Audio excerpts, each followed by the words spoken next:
Pessoal, primeiramente, boa noite a todos, a todas. Vamos dar continuidade então ao nosso curso na construção do ser humano de bem. A aula de hoje, aula de número 7. Estamos aí já caminhando quase para a finalização do nosso curso.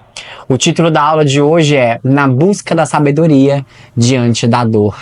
Em momentos muito difíceis, em que sofremos muito, em que lágrimas escorrem os nossos rostos, talvez os nossos corações, e que talvez não tenhamos aquela ferida exposta fisicamente, mas a nossa alma está machucada, ela sangra internamente, e isso nos causa muita dor e muita aflição. E nesses momentos, convenhamos, o quão difícil é termos sabedoria, o quão difícil é mantermos a nossa fé, o quão difícil é termos lucidez nesses momentos. Então essa aula de número 7, ela é dedicada exclusivamente para que a gente possa refletir sobre os nossos momentos de dores, sobre os nossos momentos de dificuldade. É uma aula muito especial que, assim como todas as outras, tem o seu ponto de amor, tem o seu ponto de importância. Essa aula aqui, ela vai exigir de nós o que nós já havíamos construído nas aulas passadas. Na aula do amor, na aula do autoconhecimento, da família, dos amigos, a aula sobre o cotidiano. Porque quando a gente para pensar sobre todas essas situações, nós vamos observar que através delas pode aparecer muito disso daqui. Pode ter muita dor causada por nós mesmos. Pode ter muita dor causada pelos familiares, por aqueles que nós mais amamos. Dor no nosso cotidiano, no nosso trabalho, no nosso local onde nós viemos aqui para realizar algum trabalho. Então, todas essas situações nós viemos aqui comentando e discutindo para que então pudéssemos chegar e falarmos um pouquinho dela. A aula de hoje, ela vai ser inspirada num poema do livro O Profeta, de Khalil Gibran, intitulada A Dor, em que Khalil vai justamente nos falar sobre ela, e para que a gente então possa refletir um pouquinho. Tudo bem? Em aulas anteriores, eu gostaria de pegar um ponto que foi chave, que foi um ponto de muita discussão a nós, que o ser humano, quando ele está apegado a algo em um patamar e ele quer sobressair aquele patamar, ele tem que estar um patamar acima. Ou seja, quando nós pensamos na ideia de algo que é sempre dito, por exemplo, por Buda, que é a ideia do caminho do meio, nós discutimos em aula que esse caminho do meio não é, então a alegria, a tristeza, então um pouquinho aqui da tristeza, um pouquinho da alegria, então o caminho do meio aqui não, mas o caminho do meio não está no mesmo plano. É um caminho mais elevado, que está acima, ascendente deles. Lembram do triângulo que a gente sempre comentou? Mente, corpo, alma em cima. E hoje vai ser muito importante para que a gente possa refletir sobre isso, porque muitas das vezes nós nos apegamos muito à dor e nos identificamos com ela, e isso nos causa um sofrimento enorme. E o que nós estamos discutindo aqui, que é uma tentativa de a cada dia nós tentarmos desconstruir essa ideia de que nós não estamos nesse plano, nós não fazemos ali a nossa morada, o nosso ser, a nossa real identidade não veio daqui, não está aqui, mas está num plano mais sutil, num plano mais do horizonte, do infinito, que quando nós tiramos todos os nossos vícios, todos os nossos defeitos, nós vamos ver uma unidade, algo indivisível, que é amor, que é luz, que está em mim, que está em você, e assim sucessivamente. Então, em aulas passadas, nós falamos muito sobre essa ideia que Buda falava, É muito comum nas tradições dele falar a respeito do caminho do meio. Mas o caminho do meio não é justamente o meio ali da central, pegar um pouquinho daqui, um pouquinho daqui. Não, mas é colocar um patamar acima daquela situação. Lembra que a gente discutiu em aulas que quando a vida estiver nos apertando, a saída nunca estará em algum desses lados, mas sempre estará para cima. Porque a vida, ela tem ali um ciclo, a vida ela é cíclica, mas ela não deve ser um cíclico repetitivo no mesmo ponto. Ela deve ser o quê? Sempre uma aspiral. Nós vamos passar pelas situações muito parecidas, mas nós deveríamos estar passando por elas cada vez mais com a consciência mais elevada, com os nossos corações mais lapidados e cada vez mais amando mais o próximo. Então a gente vai comentar um pouquinho a respeito disso e a importância que a dor tem nessa situação. Então, Uma vez então destacada a ideia e da importância do caminho do meio, vamos hoje então falar um pouquinho sobre a dor. E o poeta, Khalil Gibran, tem no seu livro O Profeta um poema dedicado exclusivamente sobre a dor. Vamos ler esse poema e discutir aqui, destrinchar verso por verso, estrofe por estrofe. E mais uma vez, fiquem à vontade para colocar o que vocês sentirem de dúvida, de apontamento, de complementação. Estamos todo mundo aqui juntos e conectados, tá? Sintam-se à vontade. Então vamos juntos. Sobre a dor, Khalil Gibran. Por que será que tem aquela nossa e aquela casca ali? Olha como que ele inicia o poema. Vossa dor é a quebra da concha que recobre vossa compreensão. Assim como a casca da fruta deve partir, vosso coração também deve ficar ao sol para que conheçais a dor. Então ele já começa aí falando para nós que a dor, ele faz uma analogia ali com o quebrar da casca e com a semente. Olha que interessante isso, E aqui eu trouxe o exemplo da noz, que o seu sabor, o seu fruto ali dentro e que ao redor dele tem uma casca rígida e que a gente não come aquilo. A gente tem que quebrar, separar para poder então consumir aquilo ali. E a mesma coisa somos com nós. Ele fala para nós que a nossa dor é a quebra daquela concha que está impedindo a nossa compreensão. Ou seja, nós precisamos aprender algo, nós precisamos entender algo, mas tem uma barreira. É como se nós fôssemos um ser em desenvolvimento que precisa se alimentar e nós estamos ali impedindo o alimento de entrar. Um outro exemplo que a gente usou muito nas nossas aulas. A luz está vindo. Se tem um anteparo aqui, o que cria? Sombra. Então essa dor é a quebra desse anteparo. É a quebra dessa muralha. É a quebra desse muro. Vou mais a fundo. Qual que é o símbolo do nosso curso? Se a gente voltar aqui rapidinho. A lapidação de nós mesmos. A dor é justamente o lapidar das nossas arestas. Trazendo à tona o melhor que cada um de nós possui. Então, como Khalil Gibran muito bem define, olha que interessante, a dor é a quebra dessa concha que vai levar então a nossa compreensão. E sabe quando que nós vamos superar a dor? Quando vem a compreensão. Quando entendemos o que ela veio a nos ensinar, ela vai embora. Percebam isso. Quais foram os momentos em que você passou por dor e a dor foi aliviada, ela desapareceu, ela foi embora? Quando você aprendeu, realmente aprendeu. Quando ela tinha tudo para te ensinar ali, vai embora, você se cura. E uma questão muito interessante é que quando nós passamos pela dificuldade, estamos ali passando justamente pelo processo de dor, é a última etapa do processo. Vocês acreditam? Não é o início. Porque a dor é o quebrar para atingir a consciência, para atingir essa compreensão. Então, quando chega nesse momento, muitas tradições já falam sobre isso, que ao finalizar da expiação, ao finalizar do aprendizado, vem essa dor.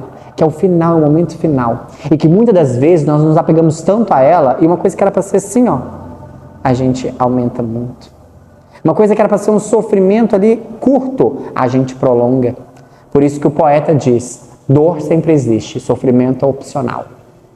Todos nós sentiremos dor, mas alguns escolhem sofrer. Olha que profundo isso. Então, essa questão do quebrar da nossa consciência, é importante que a gente entenda quando que a dor vem. Ela vem para justamente trazer à tona a nossa compreensão. E quando ela vem, é porque o ciclo daquilo ali já está para finalizar. Ele não está iniciando. E a gente tem muito essa falsa ideia, de que, nossa, agora veio a minha dificuldade, então ela está começando agora. Não. Ela está finalizando. Uma questão muito interessante que muitos estudos mostram sobre isso, a relação científica por trás. Por exemplo, quando muitas pessoas desenvolvem uma doença como um câncer. E o câncer ali, ele se alastra e a pessoa tem a recuperação. E aí você vai entrevistar esses pacientes, você questiona eles, e muitos dizem o quê? Eu sei o que me ocasionou isso. Mágoa, ódio, não perdoei. Mas quando meu coração estava aberto e limpo, que eu me tranquilizei, eu fui curado. Olha que interessante isso. Então, a doença, ela vem para justamente trazer isso à tona. Por favor. Mas quando a pessoa escolhe, não sei, eu digo escolher porque se está em mim, quebrar essa bucha e vislumbrar a intenção, e quando a pessoa escolhe estender esse sofrimento? Aí diz muito sobre ela também. Essa escolha de estender, de apegar-se a essa dor, também ensina ela a importância de não se apegar e de estar num patamar acima dela. Porque a partir do momento que você se identifica com aquela dificuldade, você resume sua vida naquilo, você concorda que uma coisa que seria mais simples, mais amorosa, você acaba tornando ela algo para te ensinar muito demais de outras coisas. Mas então o prolongamento também é necessário? Porque é o despertar de cada um, vai de cada um. Não há nada na natureza que seja inútil. Tudo há propósito. Porque para aquele que talvez prolongou, ensine muito a ele. Então vai muito do processo. A gente não pode virar e falar assim, foi em vão. Muito pelo contrário. Porque se não tivesse estendido e não tivesse sofrido tanto, você já viu que a gente sofre um dia, por exemplo, uma gripe. A gente pega uma gripe ali rápido, a gente não para refletir. Agora fica acamado no hospital 7 dias. Você faz uma revisão boa da sua vida, né? Pega uma doença terminal para você ver, nossa senhora, meu Deus do céu, estou tomando caminhos totalmente errados. Entende? Então, muitas das vezes, esse tempo, ele está muito ligado com o quanto nós estamos parados de vida interior. Muitas das vezes, essa doença, ela vem para que a gente deveria ter essa capacidade de revisão, de avaliar se está tudo bem, eu estou saudável, apresento algum sintoma, porque a dor, como a gente comentou, ela está no final desse processo já. Por que a gente não cria, então, a consciência de viver o presente e de observar isso e de fazer um tratamento não paliativo para evitar sintomas, mas um tratamento preventivo? De pensar assim, eu estou bem comigo? Tem algo que me incomoda? Porque muitas dessas doenças, elas são o acúmulo desses sinais que a gente não viu. A vida estava ali, batendo na porta, e a nossa porta estava fechada. Por isso que é muito comum nós ouvirmos aquela frase de vó que eu adoro, que diz assim, se não aprende pelo amor, aprendemos pela dor. Aí eu faço um complemento. Na minha visão, eu acredito que tudo é amor. Só que o primeiro é uma mão mais sutil, calma, que te fala, vamos lá, vamos. E a outra é uma mão mais áspera, pesada. Mas ambas, na minha opinião, são amor. Dor também é um tipo de amor. Quando não é causada por nós. Quando é algo que nós não... Como que eu posso explicar? Não é algo que você procura, mas é algo que chega até você. Entende a diferença? Porque tem aquela dor que eu te provoco, essa não tem nenhum ponto de louvação. Tem aquela dor que causamos a nós mesmos. Isso não tem mérito nenhum e não tem nada que possa falar, não, eu sofro. É aquela questão assim, já ouvi isso demais. Ah, não, eu estou no meu trabalho, lá eu sofro demais, mas eu tenho que passar por isso, porque eu tenho que ficar lá e tenho que sofrer. Deus não coloca ninguém para sofrer por livre e espontânea vontade. Se você tem uma opção de sair e ter algo melhor, e você está lá por essa mentalidade, quem sofre e te coloca em dor é você mesmo. E isso não é louvável. O melhor sacrifício que nós podemos fazer é sacrificar ao outro. Aquela dor que nós sentimos ao sacrificar talvez os nossos prazeres, o nosso conforto, para ajudar o outro, esse é louvável. Agora, aquele sofrimento, aquela dor que a gente se coloca, porque, ai, Deus terá pena de mim, e essa dor que, igual você muito bem comentou, da gente ficar ali e se manter, ele olha e fala assim, meu filho, abra teus olhos, vamos, saia dessa situação, porque não fui eu que te coloquei, é você mesmo. E aí vem aquela questão do livre-arbítrio. Os indianos têm muito uma ideia que eu acho muito bonita, que eles chamam a ideia que todos nós temos uma linha traçada, que é a linha do bem, que eles chamam de Dharma. E nós viemos para cá para cumprir esse Dharma, que é a linha do bem, sermos úteis. Só que ao ser humano foi confiado o livre-arbítrio. E o ser humano pode fazer o quê? desviar. Só que a hora que ele faz o desvio, como tudo é regido por leis, vem a lei do karma, que faz o quê? Volta. Esse caminho não te pertence. Mas, através do contraste, a gente vê que realmente aquele caminho não era bom, e a gente cresce, a gente evolui. Então, vai muito nesse sentido. Então, se tem uma coisa que me tranquiliza muito, é que nada é criado para inutilidade. Tudo tem propósito. E aí, já vou fazer aqui um gancho, aproveitar que a gente já está nesse raciocínio e todos aqui conectados nessa linha de pensamento, é de pensarmos o seguinte: refletir dessa forma, pensar que, nossa, uma coisa que era simples, eu fiquei muito tempo aquilo ali, causa um peso muito grande na caminhada. O que nós deveríamos fazer é analisar essa situação e pensarmos aqui, ok, fiquei muito tempo assim, mas por que eu fiquei muito tempo? Porque eu fui teimoso? Porque eu não observei os sinais? Porque eu não tinha a mentalidade que hoje eu tenho, que a minha compreensão agora ela veio à tona e realmente foi o quebrar da minha concha? Então a gente tem que ter mais amor e mais perdão para conosco também. De entendermos que se nós erramos, nós estamos errando por ignorância. E não porque nós queremos errar. Porque convenhamos, quem erra querendo errar? Muito difícil, né? E assim como a casca da fruta deve então partir, vosso coração também deve ficar exposto ao sol. E então conheçais a dor. E ele continua. E que consigais manter vosso coração maravilhado com os milagres diários da vossa vida. Que vossa dor não pareça menos maravilhosa que a vossa alegria. E aí eu coloquei ali o exemplo da metamorfose para que a gente possa refletir um pouco sobre isso. Olha que interessante isso. Ele destaca: e que consigais manter vosso coração maravilhado com os milagres da vida. O que a gente faz? Opa, a alegria que é bom. Opa, meu Deus. Mas se a gente observar na natureza, os momentos de dor têm uma sabedoria muito grande. A criança, para vir ao mundo, a mãe passa por um processo de parto extremamente doloroso. A criança, quando ela tem o primeiro respirar, que ela rompe e os pulmões dela se dilatam pela primeira vez ali, ela sente dor. Ela sente dor. E aí é onde a gente para pensar em todo esse esquema da natureza, de entendermos o quê?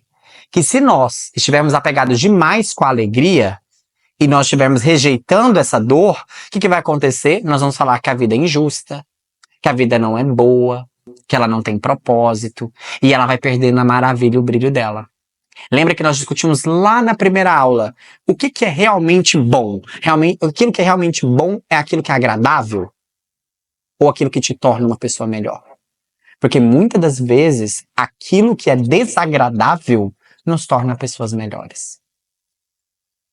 Remédio amargo também cura. A cirurgia dolorosa também salva. Entendem?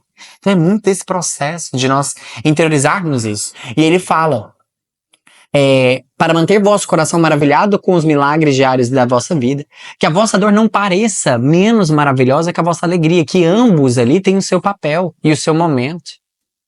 Que ambos ali, nossa, borboleta, que maravilha, que linda. Sim, mas ela teve que passar por um estado de largata, ela teve que andar no solo quente. Foi difícil, foi complicado. Ela teve que ficar no casulo sozinha por muito tempo. Ela teve que romper esse casulo, dor. Mas tudo ali gera o milagre da vida. São os pesos que a vida nos cobra. E que, querendo ou não, ensina muito. Vocês já viram aquele vídeo? É muito triste de ver, não tive nem coragem de colocar aqui. Mas aquela pessoa que vai lá e quebra o casulo pra borboletinha sair, o que acontece com ela? As asas dela precisam daquela força para se desenvolver. E quando você vai lá e abre aquele casulo, ela não consegue voar e ela morre. Reflexão. Quantas vezes nós intrometemos na vida uns dos outros? Ah, não, coitadinho, não pode passar por dor, não. Ai, nossa, não, eu vou fazer de tudo. Tudo que eu sofri, eu vou fazer com que ele não sofra. Mas a gente não consegue observar que através dessas dores, nós nos tornamos as pessoas que nós tornamos. Hoje nós vivemos uma sociedade em que nós temos tentado facilitar demais aos nossos jovens e esquecido de dar a eles responsabilidade e ensinar a lei de causa e efeito. É muito comum nós vermos na geração dos pais a seguinte fala: eu vou fazer ao meu filho tudo que não fizeram a mim. Só que aí o que acontece? Esse pai, ele tá fazendo a esse filho o quê? Agrados. Dando o que é agradável e não aquilo que é bom. Uma questão que é bastante interessante nós pensarmos sobre essa situação é do seguinte: imaginemos um acidente de carro em que um filho que acabou de tirar a carteira, ele bate e o pai chega ali e duas coisas podem acontecer. A primeira situação: olha, não quero saber quem foi e o que aconteceu, mas o meu filho está certo. O que a sociedade diz? Nossa, esse pai é maravilhoso. Olha lá, foi lá, ajudou o filho e tudo mais. Será? Segunda situação: pai chegou, olha, independentemente do que aconteceu, estou do lado de quem está correto, de acordo com as leis. Ah, moço, o seu filho furou o pare, que ele seja penalizado. Pai, mas você não me ama? Por te amar, é que eu estou te ensinando que o correto deve ser, então, destacado. E você está errado. Talvez ali cause uma ira naquele filho de virar e falar assim: meu pai não me ama, que eu não sei o que tem. Mas quando você for parar para pensar, olha que exemplo de justiça esse pai então deu. E convenhamos, qual dessas duas situações foi o melhor? Promoveu bem a esse indivíduo. Aquele foi agradado? A que a mão passou na cabeça dele e falou: coitadinho, eu vou te ajudar, independentemente se você tivesse feito uma coisa errada? Ou aquele que falou: eu estou do lado daquele que está correto? E hoje, quais seriam as situações que seriam valorizadas pela nossa sociedade? Meu filho não... Opa! Entendem? Então é muito nesse sentido. E a gente às vezes quer evitar esse processo de dor e que muitas das vezes, eu estava esses dias conversando com um amigo meu sobre isso. Eu tenho muito esse defeito, estou tentando corrigir. Eu me incomodo muito, é uma coisa que me incomoda, quando eu vejo alguém que está passando por um processo de sofrimento, eu vejo que aquela pessoa está sofrendo e eu tento ali fazer com que ela não sofra. Mas eu observo pelo pouquinho assim da vida, que você vai vendo assim, você vê o tanto que aquele momento de dor faz com que ela se recolha. E ela fique ali, ó, e ela faça uma autoanálise, isso é muito importante.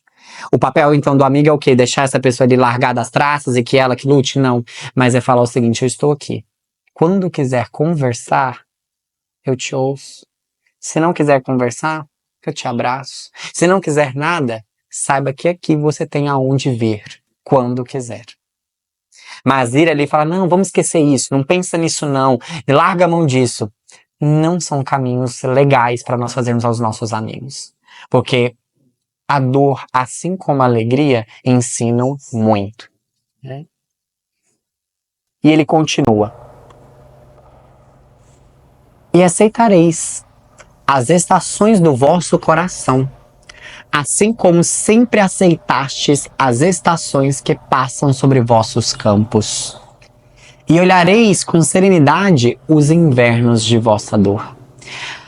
Pessoal, isso é uma questão muito interessante. Nós não somos seres à parte da natureza, mas nós somos parte da natureza. E tudo está conectado. Nós não somos uma exceção. Nós não somos algo fora dela. Tudo existem leis que regem a todos. E a vida, ela é cíclica. Se nós observarmos a natureza, ela tem ciclos. Primavera, verão, outono e inverno. Muitas das vezes em que nós estamos sofrendo, sentindo aquela dor, talvez seja porque nós não estejamos tendo a capacidade de identificar o que a natureza nos pede. Você já viu quanta dor nos causa quando nós queremos oferecer algo e nós não temos aquilo para oferecer? Tem uma frase que diz muito, uma questão muito interessante, que diz o seguinte: que a dor, ela não é causada pelaquilo que ocorreu, mas ela é causada pelaquilo que você não tem. A ausência de algo em você, essa lacuna, traz a dor à tona. Que se nós tivéssemos todas as virtudes muito bem lapidadas, nós não passaríamos por nenhuma dor. Dor em que sentido? Dessa lapidação, porque a obra já estaria pronta. Talvez trocaremos dor por sofrimento. Porque tivemos pessoas que vieram ao mundo e que tinham essas virtudes muito bem lapidadas, que passaram por dor, mas talvez não sofreram. Entende? Não sofreram muito ali. Porque sabiam da importância dessa dor. E sabiam da sabedoria dela. E não negaram ela. Mas trabalharam com ela. E o que eu quero dizer com isso? Vamos refletir aqui um ponto muito interessante. Muitas das vezes em que nós estamos sofrendo, talvez é porque nós não estejamos sabendo identificar qual momento da vida nós estamos situados. Em qual estação da vida nós estamos situados ali. Porque cada parte, a natureza pede algo e ela dá os meios de que aquilo então ofereça. E aí eu queria aqui com vocês fazer uma pequena pausa nesse poema para que a gente abrisse a nossa discussão um pouquinho e aprofundasse um pouco sobre as estações da vida. Eu queria refletir um pouco com vocês sobre isso. Porque se a dor, ela vem dessa falta de entendimento nosso, de vivermos o presente, porque uma coisa é o seguinte, nós agora estamos no verão, no apogeu, né? Caminhando para o verão. Uma coisa muito interessante que nós devemos refletir é estar no verão e participar do verão são coisas diferentes. Como assim, João? Estar no verão é agora. O verão chegou, a natureza está se organizando, o verão chegou. Mas o ser humano pode viver um inverno dentro dele. Ele não participa desse verão. O verão é o quê? O apogeu, o momento em que a natureza mais entrega. E nós deveríamos estar fazendo isso. Estamos fazendo isso? Entende? Então eu gostaria de, nesse momento, refletir um pouquinho, porque quando o Gibran nos fala que nós aceitaremos nos nossos corações essas estações, é de sabermos identificar isso. Porque hoje, pessoal, a nossa sociedade nos diz uma coisa que tem nos deixado muito tristes, que é o quê? Produza sempre, esteja sempre entregando. Entregue. A natureza não entrega a todo momento. Existem momentos que para que ela entregue, ela faz o quê? Recolha. E nós estamos fazendo isso? Fazendo essa síntese? Fazendo essa análise? Porque convenhamos, tem que entregar. Tudo bem, mas vai entregar o quê? E como que você vai entregar isso? Vida interior precisa desse momento. Então vamos refletir um pouquinho sobre essas estações. Então, sobre as estações da vida. Vamos começar então com ela. A primavera. O que a gente fala quando uma pessoa, por exemplo, completa mais um ano de vida? Opa, mais uma primavera. O que é a primavera? A primavera é o início. A primavera é a luz. É aquela ideia que nasceu ali. E olha que bonita. Ela é muito representada pelas flores, que deixam os nossos campos ali muito belos, para iniciar então um processo, para formar então aquela árvore, para vir então o fruto. É o início. Então quando a gente fala a respeito da primavera, ela está muito ligada com o impulso, com a força de vida. Vamos aprofundar um pouquinho mais. Vamos pensar na primavera interna. Sabe quando é que é a sua primavera? Quando vem aquela ideia de fazer algo bom. Quando vem aquele projeto. Quando vem aquele impulso de fazer o bem. A primavera vem em você. E ela vem bela, de várias formas, de várias belezas. Está ali. E olha que interessante, porque como a gente comentou, ela é o início. E olha como que ela pode ser identificada de várias formas. Ela é o início, ela é o amanhecer de um dia, ela é a infância, a juventude, pureza. A criança não está pegada ao passado. Ela pode ter feito aquela brincadeira várias e várias vezes, mas para ela sempre é uma diversão. Por quê? Ela ainda não se identificou com esse passado. A mente dela não está se identificada com o passado. Tudo para ela é o presente, é o agora. É o momento, é aquela força. Ela olha para trás, ontem eu fiz essa brincadeira, eu fiz isso, não ficou legal. Então hoje eu vou fazer diferente, vai ficar mais legal ainda. Ela extraiu a liçãozinha dela e continua firme e forte. Mas ela não fica, mas ontem foi chato, viu? Não, porque hoje ela tem uma oportunidade diferente de fazer. E a mesma coisa vem com essa ideia da primavera. Então olha que interessante essa ideia de ciclos do macro ao micro. Então a gente pode pensar num ciclo do dia. O amanhecer. Vocês já viram quando o sol começa a despontar? O que a bicharada faz? Os passarinhos, as galinhas, tudo mais, parece que eles comemoram essa nova oportunidade. E é o início, essa ideia, o começo ali, né? E o que nós deveríamos fazer com essa primavera quando então ela inicia? Renovação.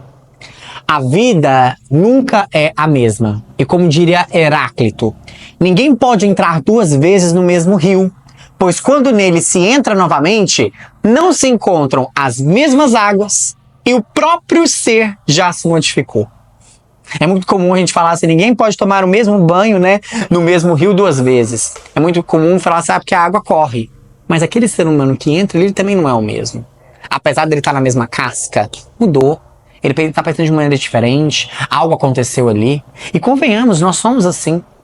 E deveríamos, na verdade, ser assim.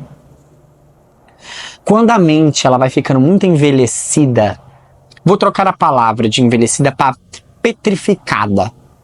É muito comum nós falarmos coisas do tipo assim, na minha época, e não sei o que. Ué, mas você não vive o hoje?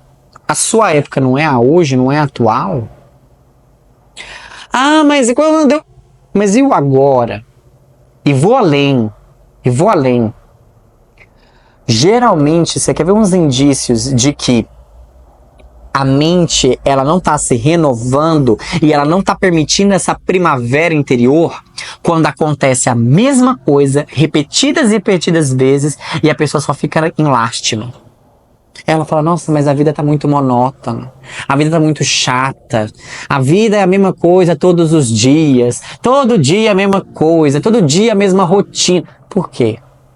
Não é o mundo que vai mudar, trazendo elementos externos para que ela renove. Mas é o ser humano que, ao mudar a sua visão interior, ele renova e ele verá coisas diferentes nas mesmas coisas. A verdadeira renovação, ela não vem do exterior, ela vem do interior. Daquele ser humano que tem, ele sabe que a vida é cíclica, mas ele não tá aqui no mesmo plano, ele tá subindo, ele tá subindo. Nossa, segunda-feira, segundas são segundas, elas vão vir, assim como as estações, mas é ver nela um ponto diferente. É ver nela uma oportunidade diferente, um início diferente e assim por diante. Então, essa questão da renovação da primavera, convém a nós pensarmos se nós temos feito isso. Quer ver um exemplo muito legal de que nós não estamos com essa mente petrificada e que nós estamos tendo essa renovação interior? Um exemplo muito simples é você pegar um livro que você gosta muito, você lê ele e falar assim, meu Deus, eu não tive essa parte aqui. Ou você assistir um filme que você gosta muito, você fala, gente, mas tinha isso aqui? Parece que essa parte não era tão... Ou você ouvir aquela música, você fala, gente, mas essa letra, essa partezinha essa aqui, nossa, verdade, hein? Não tinha parado pra pensar. Por quê? Você mudou. Algo renovou. Só que nós temos que fazer sempre essa autoanálise e nos observarmos para ver o que nós estamos mudando e renovando. Por exemplo, você lê um livro e a primeira vez você fala assim, que livro maravilhoso, que história de amor. Apesar deles não terem ficado juntos devido às circunstâncias, mas ambos foram fiéis uns aos outros, fiéis a si mesmos, prevalecer a justiça, prevalecer a bondade. Começou assim. Aí passa um tempo, você vai ler aquele livro de novo, nossa, mas que livro besta, hein? Esse povo não ficou com ninguém. Não, esse negócio de justiça não deu certo. Ou seja, opa, teve uma renovação, mas não uma renovação que te ajude a melhorar. E isso a gente tem que tomar muito cuidado. Que são as ideias que a gente interioriza aqui dentro e são as flores que a gente coloca. O ponto é, que tipo de florzinha tem aparecido na nossa primavera? As que vão dar bom fruto ou as que são praga? Convém a gente refletir sobre isso. Convém. A gente tem que pensar, nós estamos renovando para onde? Estou mudando os meus olhares para onde? E ouso em dizer mais. Na nossa sociedade hoje, as pessoas estão renovando cada vez mais para uma visão pessimista da vida. Que o mundo tá difícil, que o ser humano não evolui, que nada nunca muda, que a vida é monótona, que segundas-feiras não servem pra nada, que o bom é sexta-feira e final de semana. Aí passa a semana inteira esperando o final de semana, chega o final de semana, aquele apogeu, vem, cai de novo, ou seja, são aqueles excessos. Tem uma frase que eu sempre gosto de dizer, que é o seguinte, faça do seu dia uma sexta-feira. Mas que entenda que assim que essa sexta-feira vier, a segunda vai vir logo com ela. Mas de entender o quê? De buscar no seu dia de hoje, independente se é segunda, terça, quarta, mas no seu dia de hoje, faça alguma coisa pra você que te lembre o quão bom estar vivo. Uns 15 minutos, 20 minutinhos você tirar que você fala, nossa, isso traz um poder pra sua vida que você não tem ideia. uma coisa que você goste de fazer e não que os outros te falam que é bom você fazer. Aí vem aquela questão da necessidade que a gente discutiu lá na primeira aula de autoconhecimento. O que você faz que pra você é muito bom? Porque pra você fala, nossa, fazer isso aqui... E são coisas que a gente acha que não, tá viajando. Faça uma viagem interior. Vai fazer uma tela, uma arte, vai tomar um banho quente, ler um poema, escutar uma música que você gosta, escrever, cantar. Algo que é seu e único e que te lembre o quão a você é bom estar vivo. Convém. E tá muito ligado com essa ideia da primavera. Então convém a nós pensarmos sobre isso, né? Logo depois da primavera, nós temos o verão. O verão é o quê? O apogeu, né? A maturidade, o ápice ali, né? Então, quando a gente fala a respeito do verão, nós estamos pensando na intensidade, no apogeu, no momento em que nós podemos mais entregar à natureza. Porque estamos no nosso máximo, na força de todas as coisas que nós temos ali, nós vivemos o apogeu, o momento dos frutos, de entregar os frutos. E aí é uma questão interessante quando a gente pensa de novo na ideia do macro e do micro, né? Esse verão vai ser o quê? É a ação que começou lá pela ideia, é o meio-dia, o solzão quente, é o adulto. Que ao ser então ali formado, ele tem um momento de entregar, de ser útil, de força e tudo mais. Então você está querendo dizer que a criança, o jovem, então não é momento dele entregar. Não é isso. Mas é de entendermos que os ciclos eles se repetem em todo momento. E qual que é o momento realmente, quando a gente pensa numa vida como um todo, em que nós temos mais momentos de entrega, de realmente darmos a nossa força, que nós temos mais energia, que os nossos joelhos não doem tanto? É no momento ali da maturação que a gente chega adulto ali, na fase ali dos 20 aos 35, assim por diante. Tem gente que vive essa fase adulta e vai por diante. Mas nós deveríamos entender que isso são fases e que nós deveríamos, a todo momento da nossa vida, termos o nosso momento de infância, temos o nosso momento de juventude, temos o nosso momento de adulto e temos o nosso momento de velhice. Em todas as etapas da nossa vida. E não nos apegarmos com isso. Entendemos que elas são passageiras. Né? E olha que interessante, né? É produzir e distribuir o fruto natural. Qual que é o fruto natural do sol? Luz. Qual que é o fruto natural do tomate? Do tomateiro, né? Perdão. Tomate. Qual que é o fruto natural do ser humano? Humanidade, bondade. Esse é o fruto natural. O ser humano ele foi criado para isso. E quando nós damos aquilo que nós não é necessariamente nosso natural, nós não atingimos o nosso apogeu. Como assim? O ser humano não foi criado para satisfazer outro ser humano. O ser humano não foi criado para servir de escravo a alguém. O sol não foi criado para iluminar ali outros planetas. Não. Olha o que eu tô querendo dizer. Cada um teve uma função. E quando ele realiza aquilo que ele foi chamado para fazer, é quando ele mais oferece aos outros. Qual que foi a função do sol? O sol foi criado ali, único e exclusivamente por conta do planeta Terra e dos outros planetas ali? Não. Ele foi criado, a natureza o organizou e pediu a ele, sol, forneça luz. E ele sendo tão fiel a isso, e fazendo isso todos os dias, e com muito amor e com muita dedicação, ele atraiu planetas para perto dele. Interessante isso, né? Lei da atração. E gerou como consequência luz aos demais. No momento em que ele ofereceu aquilo que a vida pediu a ele, é o momento que ele mais contribuiu. O ser humano, qual que é o momento que ele vai atingir o apogeu dele? Quando ele der o fruto natural dele. Que é o quê? Bondade. E ele vai ser um mini-sol. Porque ao entregar essa luz dele, qual que é a tendência natural? A atração. As pessoas se rodearem através dele. Ele atrair pessoas. É natural. Do macro ao microcosmos. Tudo tá ligado. Tudo tá ligado. Então, é muito interessante nós pensarmos nisso, porque é de pensarmos no fruto natural. O fruto natural do ser humano não é construir uma casa. O fruto do ser humano não é construir são coisas, são consequências quando ele faz o seu fruto natural. Ele dá o seu fruto natural. A mesma coisa do sol. O seu fruto natural é dar luz. E isso gerou como consequência os planetas, lei da atração, as órbitas. Então a natureza se alinhou a isso. E tudo isso foi organizado com ritmo, com constância e com dedicação. O ser humano, ele atinge o seu apogeu quando então ele entrega esse fruto natural dele. E aí todas as coisas ali... Já viu aquela questão? Faça o que te pedem, o que a vida te pede, e as demais coisas serão acrescentadas. É nessa ideia. Nessa ideia. Quando o ser entrega aquilo que ele está destinado a ser, é quando ele então mais oferece a vida. Então, talvez nós não estejamos no nosso apogeu, no nosso verão, porque nós não estejamos entregando aquilo que a natureza nos pede. E de novo, olha que interessante isso.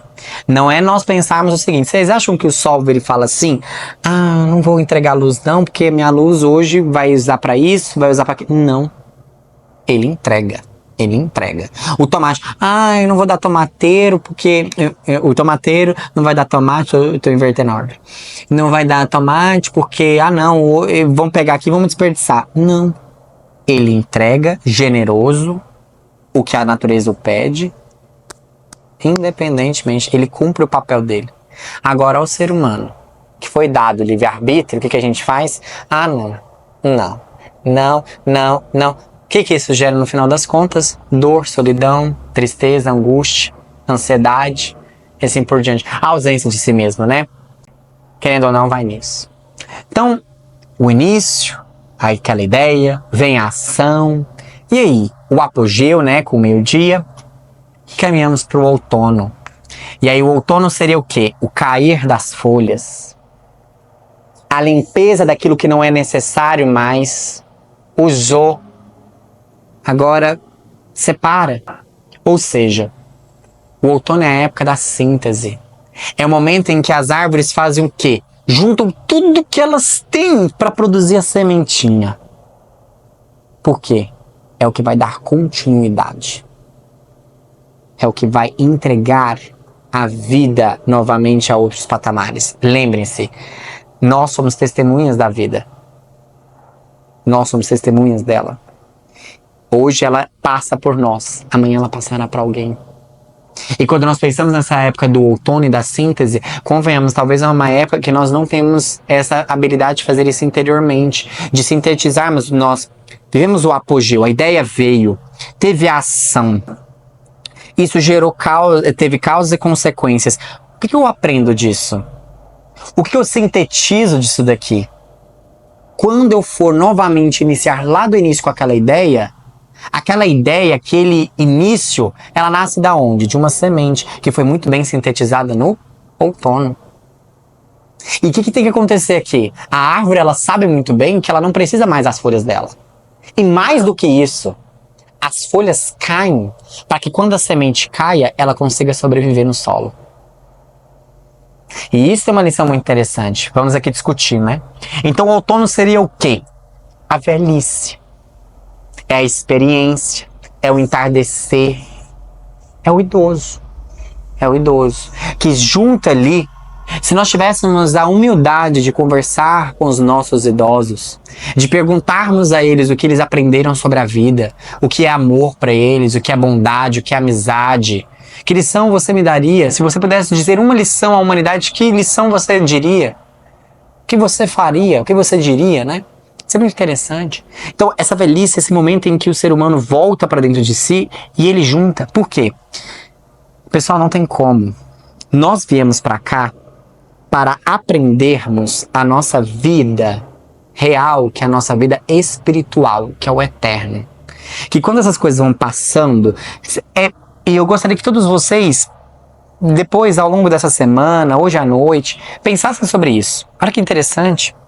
Bebê, criança, jovem, adulto, idoso.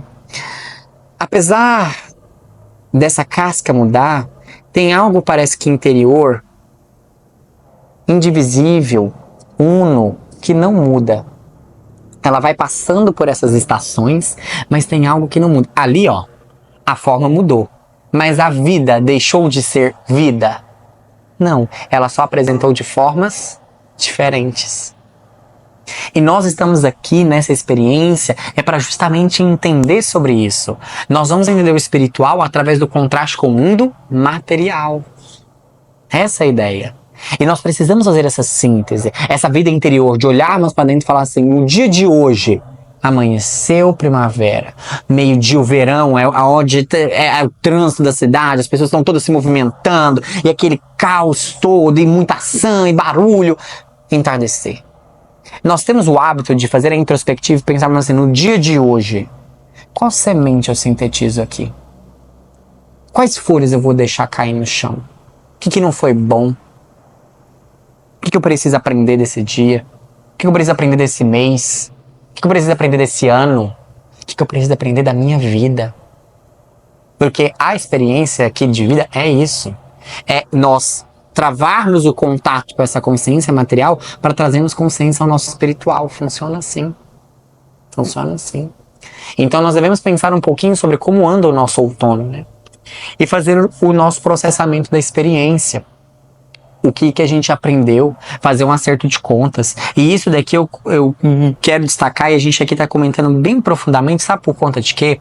O ser humano tem uma questão muito interessante, que é o seguinte, a gente vai no supermercado da vida, a gente pede as mercadorias, né? A gente passa pelo balcão, tá pagando caro por elas, e tá deixando a mercadoria lá no balcão e indo embora. Não, isso é um absurdo. Pois é, a gente tá fazendo isso, sabe por quê? A gente tá vivendo, passando por situações difíceis e não estamos querendo aprender com elas as coisas que elas querem nos ensinar. É como se nós comprássemos as laranjas, fazemos ali o suco e ainda guardamos, não vou guardar o bagaço aqui. Não, o bagaço você joga fora. O bagaço você joga fora, você quer o suco, você vai se deliciar com o suco. A mesma coisa deveria ser com a nossa vida. Às vezes a vida nos cobra, através de uma experiência, um preço muito alto. Mas quando você para pra pensar o que ela veio pra te ensinar, fica kit. Só que se você não faz esse acerto de contas, se você não volta pra trás e não faz esse acerto, não faz essa síntese, você não aprende a lição, isso cria um peso. É o que a psicologia chama de trauma. E muitas tradições falam que a natureza, quando o ser humano já não tem mais nada o que aprender, nada o que entregar, nada o que sintetizar, ela por misericórdia faz o quê?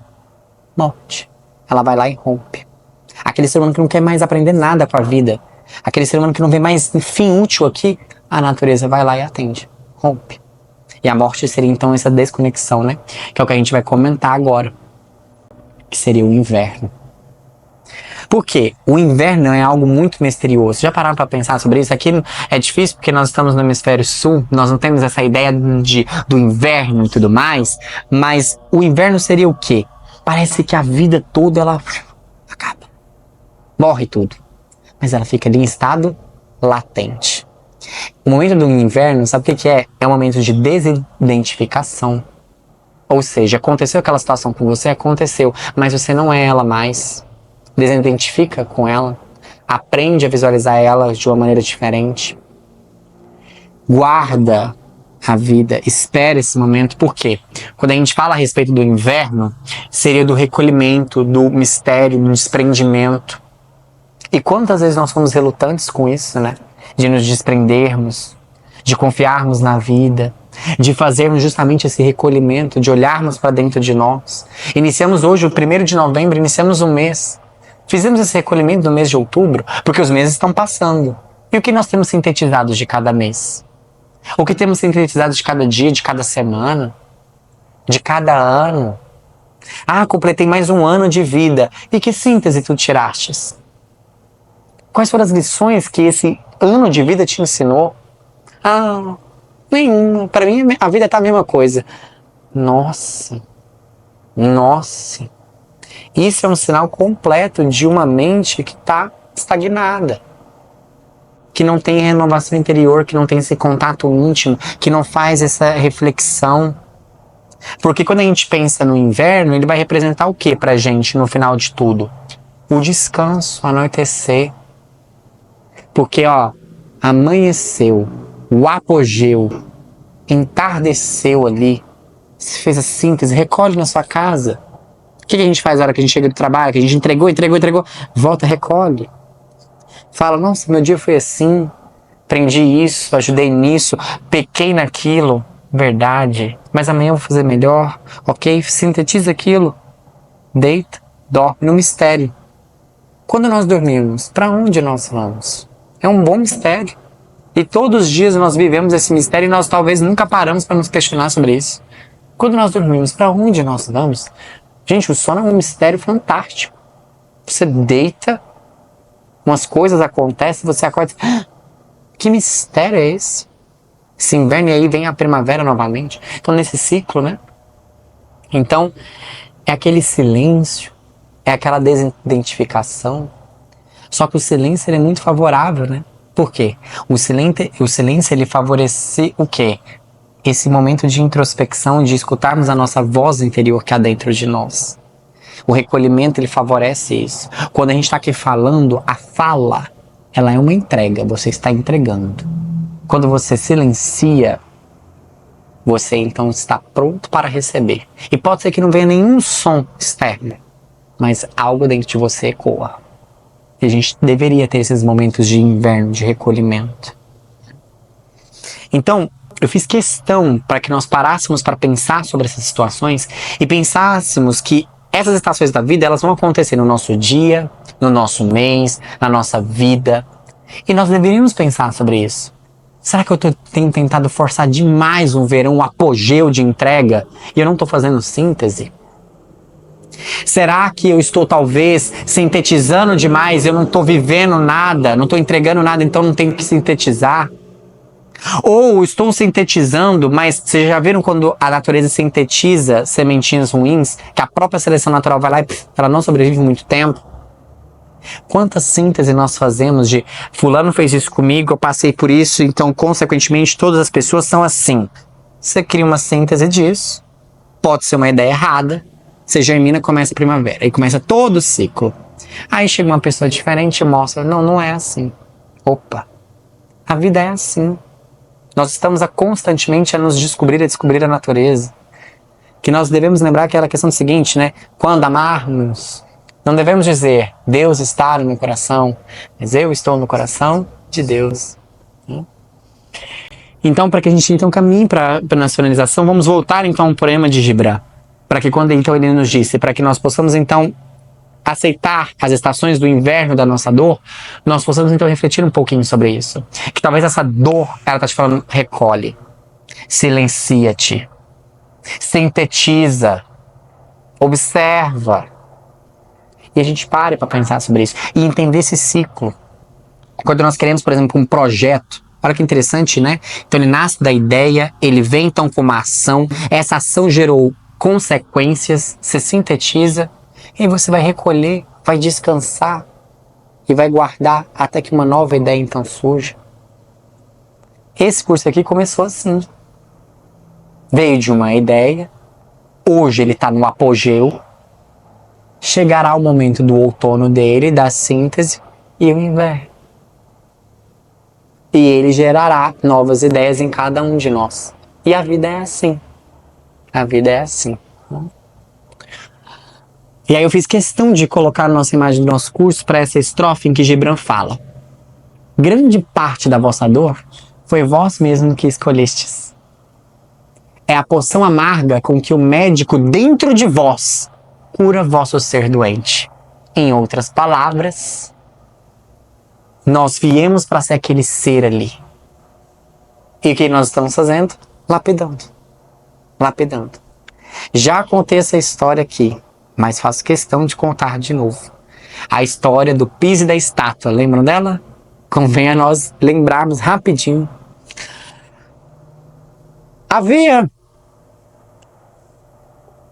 um ser que, pegando ali pedras de uma pedreira com mármores muito belos, pegou e recolheu essas pedras e começou a lapidá-las. E uma virou e falou assim, não, para, dor, ai, tá machucando, E, beleza, fez-se um piso. E a outra lapidou-se e criou-se uma estátua. E criou-se um templo. E as pessoas, então, iam nesse templo, pisavam no piso e adoravam a estátua. Levavam flores, faziam orações e tudo mais. E um dia o piso, totalmente entristecido, amargurado, questiona a estátua. Estátua, nós viemos da mesma pedreira. Da mesma pedreira. mas as pessoas pisam em mim. E em você elas oram, te adoram e tudo mais. E a estátua muito tranquila disse: piso. Sim, viemos da mesma prendeira. Mas lembra quando o nosso mestre nos pegou?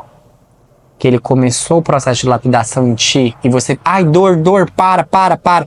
E ele atendendo o teu pedido, te aplainou. Te transformou em peso. A mim, realmente, também sentir dor. Mas eu via nos olhos dele a sensação, a esperança de que ele estava construindo algo belo. E eu confiei. Eu sabia que aquilo ali vinha para parar as minhas arestas. E eu então entreguei. Essa história, apesar de lógico, né, toda uma história fictícia, mas que convém a nós pensarmos muito sobre isso. Que nós não devemos... Ah, João, então você está falando que eu devo sair aí buscando dor. Dor? Não. Mas ela baterá na sua porta. E você mesmo escolheu. E no momento de dor, o que nós devemos fazer? É perguntar a ela: irmã dor, minha filha, que aresta minha você veio lapidar? Uma falta de paciência, uma falta de fé, uma falta de amor para comigo ou para com o próximo, uma falta de cuidado com o meu corpo, uma falta talvez de estudo, não sei. Aí convém essa vida interior e essa reflexão. E aí ele fala, pessoal: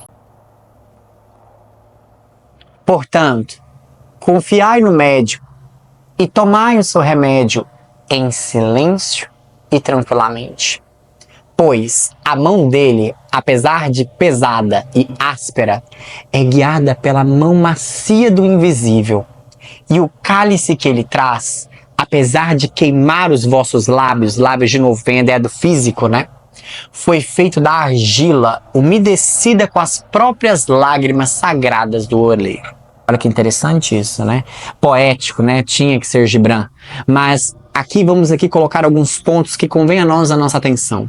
Primeiro, né, pessoal? Confiai no médico, tomai o remédio em silêncio e tranquilamente. Em silêncio por quê? Porque o silêncio favorece a introspecção e a análise. De pensarmos o quê? Por que eu estou tomando isso? Aonde que isso vai me curar?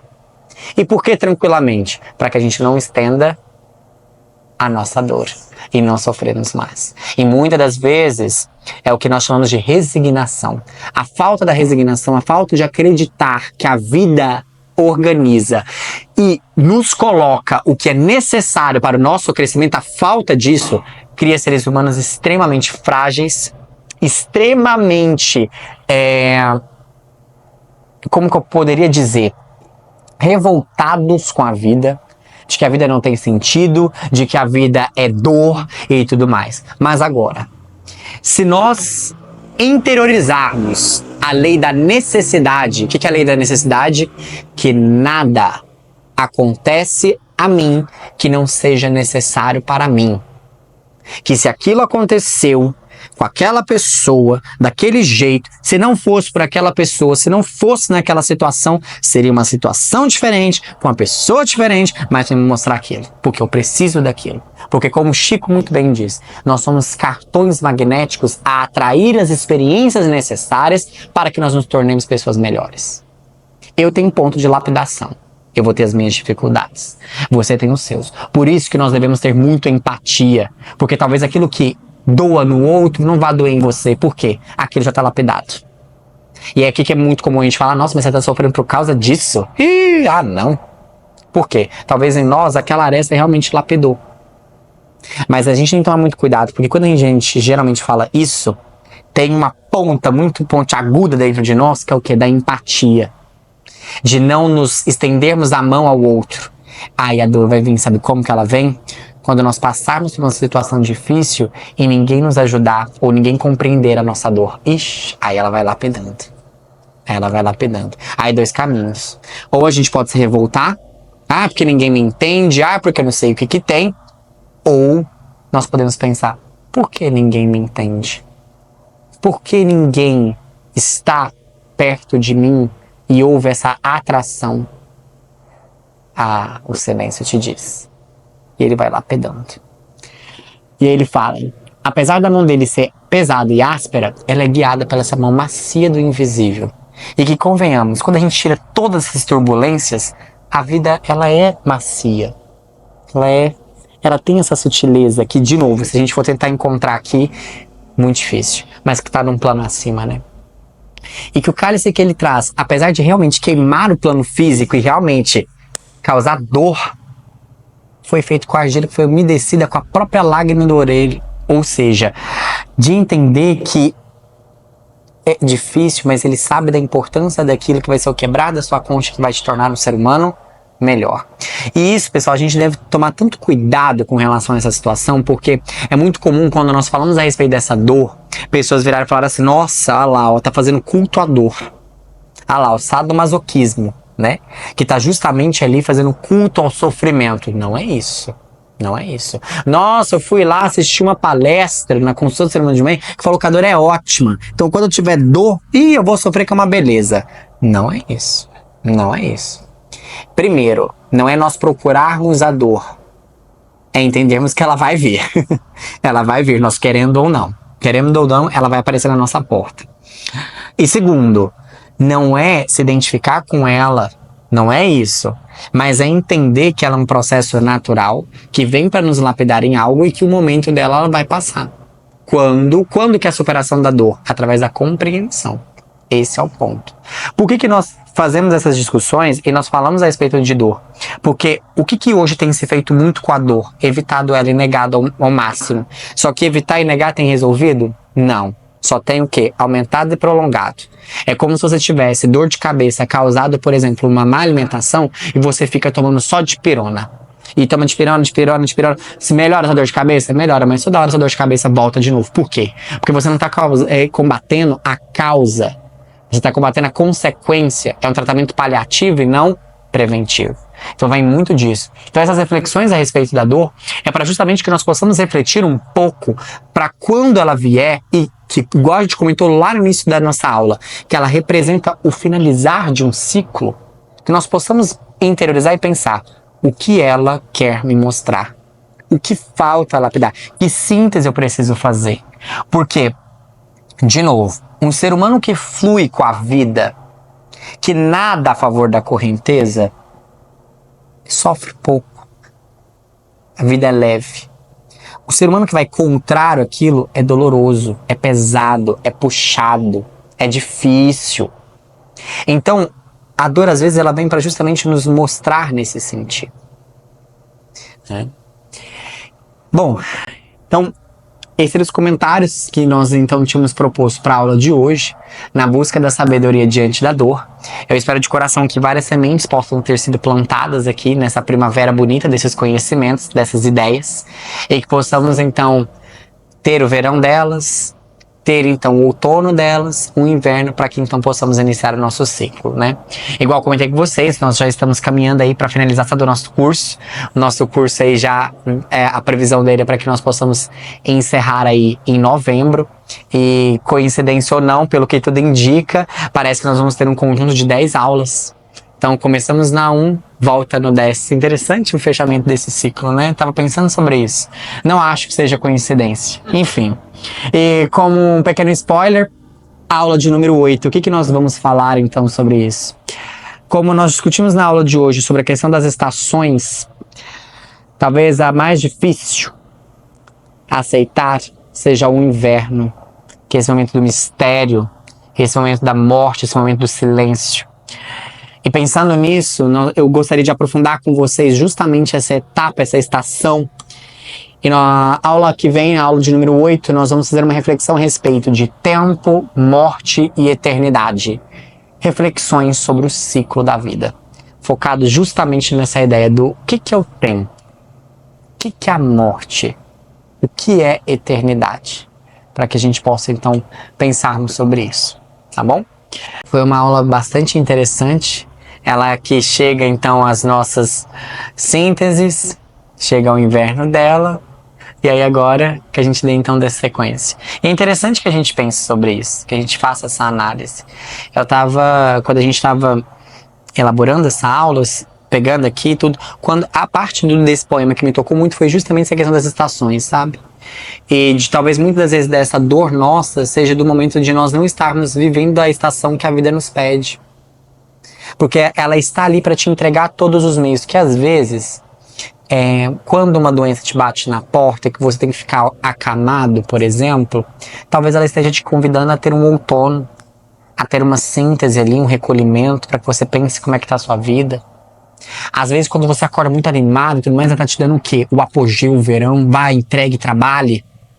Quando você acorda inspirado, com muitas ideias, é a tua primavera que começa. E quando tu acorda e parece que algo morreu dentro de ti, é teu inverno, é teu silêncio, é teu mistério. Aguarda, a vida nascerá. Tô lembrando uma questão, vocês conhecem a Clarice Lispector? Clarice Lispector foi uma escritora brasileira do século passado, e ela tem uma entrevista, eu vou mandar para vocês lá no grupo, me cobrem, que as obras dela fantásticas. Tô começando a ler algumas agora. E numa entrevista que ela deu, a última entrevista antes dela morrer, o entrevistador chega para ela e vira e fala assim: Clarice, o que foi? Ela: eu tô cansada. Cansada? Como assim? Eu tô cansada. Cansada de mim mesma. Entrevistador: mas como assim? Eu morri. Tô morta. Como? E ela explicando: de uma obra a outra eu morro, mas aí eu renasço. E esse momento para mim é importante, para que novos personagens venham, para que novas ideias venham. Eu achei isso tão curioso, eu achei isso tão belo, sabe? E ela falando assim de uma maneira tão transparente, de aceitar isso, que às vezes a gente não quer aceitar essa morte de dentro de nós. Às vezes a gente não quer limpar as nossas folhas e deixar as nossas folhas caírem. Não, a gente quer pegar com tudo isso. E ela muito tranquila falou: não. E mal sabia ela que, ou sabia, não sabemos, porque as suas últimas obras ela falava muito da morte. E foi a última entrevista que ela deu. Foi a última entrevista que ela deu. Vou mandar lá pra vocês, é uma entrevista que tem milhões de visualizações, é muito interessante, muito interessante. E você vê que realmente o olhar dela, ela tá muito perplexa, ela tá muito... Então é interessante a gente pensar sobre isso, né? Sobre essa questão. Então, convém a nós refletirmos um pouquinho. Pessoal, obrigado por mais uma aula. Espero que vocês tenham gostado. Nos vemos então na semana que vem para falarmos um pouquinho então a respeito de tempo, morte e eternidade. Um beijo no coração de todos e até a semana que vem.